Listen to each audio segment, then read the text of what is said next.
25-এর last দিন, অর্থাৎ আমাদের পুরনো যে বছর তার বিদায়ের পালা। আর আগামী কাল থেকে আমাদের 2026 1 জানুয়ারি নতুন বছরকে আমরা স্বাগত জানাচ্ছি।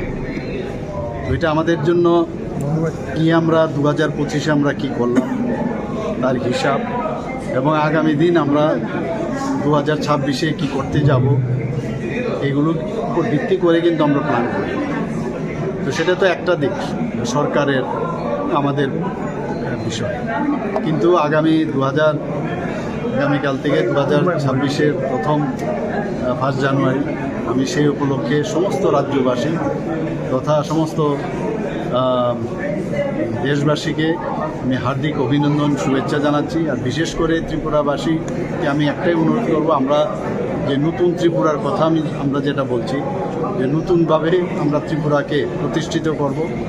যেসব বিষয় নিয়ে আমরা যেভাবে চিন্তা ভাবনা করছি, এটা কিন্তু সরকার একা করলে হবে না, সবাই মিলে যদি আমরা করি তবেই আমরা নতুন ত্রিপুরা আমরা গঠন করতে পারব।